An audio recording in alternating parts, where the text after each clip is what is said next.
Diviser les orchidées à pseudobulbes, cymbidium, oncidium ou zygopétalum possèdent un renflement à la base des tiges, le pseudobulbe.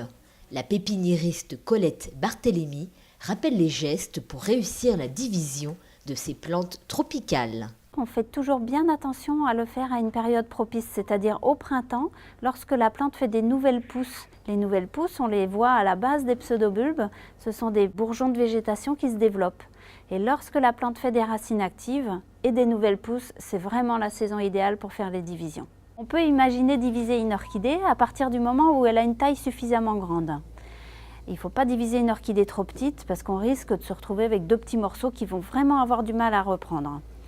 Dans un premier temps, rappelez-vous, il faut toujours désinfecter la lame pour bien éviter la transmission de virus. Je passe longuement mon sécateur à la flamme. Je vais ensuite estimer si ma plante est suffisamment grande ou pas pour être divisée.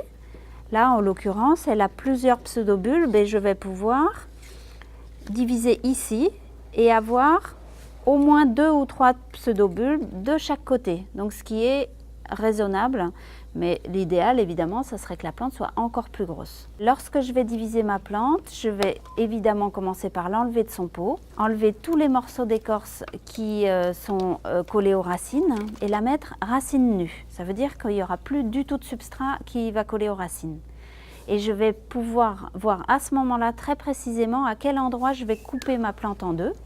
Lorsque les racines sont abîmées, on les coupe. Et ensuite, je vais procéder au rempotage de chacune des 2 divisions que j'aurai obtenues.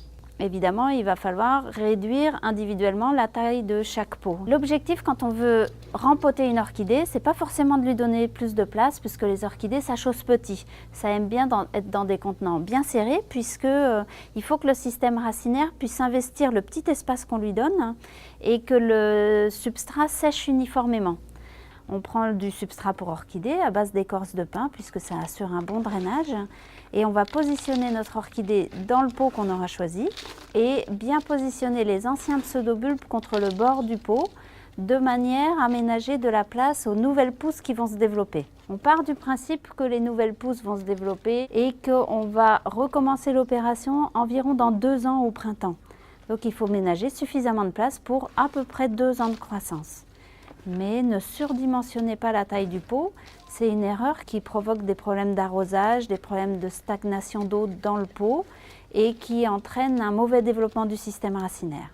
Il faut faire attention à ce que les pseudobulbes soient bien à ras du substrat, c'est-à-dire que la base des pseudobulbes, l'endroit où ils s'attachent les uns aux autres, soit juste à la surface. Si vous enfoncez les pseudobulbes dans le substrat, le risque c'est vraiment de les faire pourrir. Donc lorsque votre rempotage est fini, vous devez vraiment apercevoir la base du pseudobulbe à la surface. Et lorsqu'on a fini, on arrose et on laisse la plante tranquille pendant une bonne quinzaine de jours pour qu'elle développe bien son système racinaire. La pépinière La Canopée, spécialisée dans les orchidées tropicales, est située à quelques kilomètres de Brest.